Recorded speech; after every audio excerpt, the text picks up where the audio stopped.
Class seventh के सभी बच्चे अपनी हिंदी रीडर की बुक निकालिए। प्यारे बच्चों, इसमें आपका चैप्टर चल रहा था 12। इस चैप्टर की रीडिंग चल रही थी। आइए पेज नंबर 80 खोलिए, इसकी रीडिंग लगाते हैं। रीडिंग रह गई थी कुछ। हवेली पहुंचते ही सेठ ने कहा, बोहनी के वक्त पहले दाम पल्ले बांध ले, फिर गाड़ी खोलना। इतना कहकर सेठ हवेली के भीतर गया और दोनों मुट्ठियों में एक एक टका बंद करके चौधरी के बेटे के पास आकर बोला, ले अपने दाम। सेठ टके देने के लिए मुठ्ठियाँ खोल ही रहा था कि गाड़ी वाले ने झट उसका हाथ पकड़ लिया, फिर अपनी कमर में घुसा पेन होशियाँ निकालकर बोला, सेठ जी मुठ्ठियाँ मत खोलो, ये तो अब साथ ही जाएंगी। आज क्या आया है? ऊंट पहाड़ के नीचे। सेठ हैरान होकर गुस्से से बोला, ये क्या बक रहा है?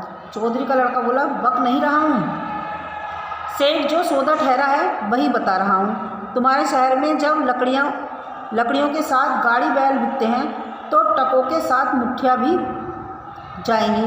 इतना कहकर उसने सेठ की कलाई पर हाथे का हल्का सा रगड़ दिया। सेठ जोर से चिल्लाया, छोड़ दो चौधरी, दया कर मुझ पर, मुझसे गलती नहीं, पाप हो गया।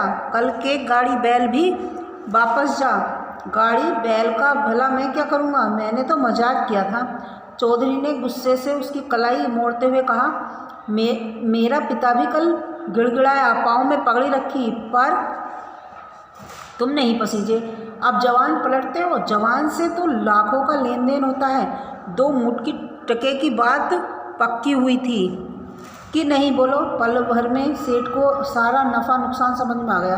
हकलाते हुए बोला, जवान तो की थी, पर टकों के साथ मुट्ठियाँ कटने का मुझे ध्यान नहीं था।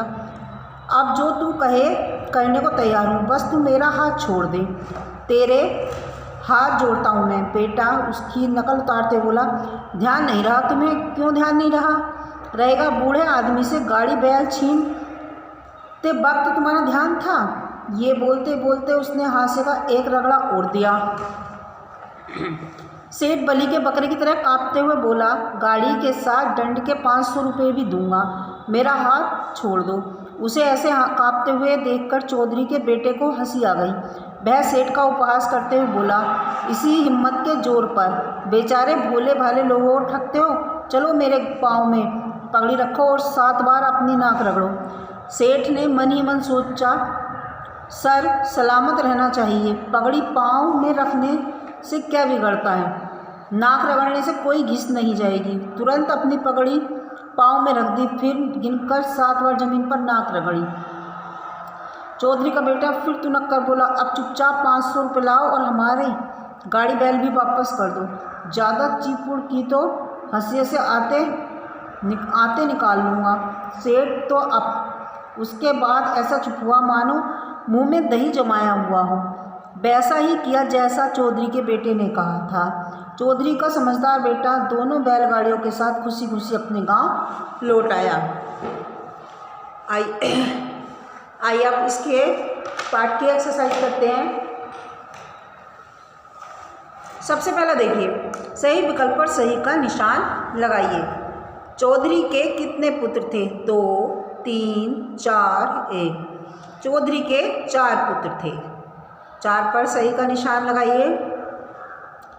अब है, गाड़ी में क्या था? लकड़ियाँ, बकरियाँ, अनाज, भेड़े। तो गाड़ी में थे पार्ट के अकॉर्डिंग लकड़ियाँ। सभी बच्चे लकड़ियों पर निशान लगाइए। बाबा ने गाड़ी का क्या अर्थ लगाया? केवल गाड़ी का, केवल लकड़ियों का, गाड़ी और बैल का, गाड़ी बैल और लकड़ियों का। तो बाबा ने केवल लकड़ियों का अर्थ लगाया था। अब चौधरी ने अपनी क्या सेठ के पाँव में रख दी? पगड़ी, छड़ी, माला, कलम।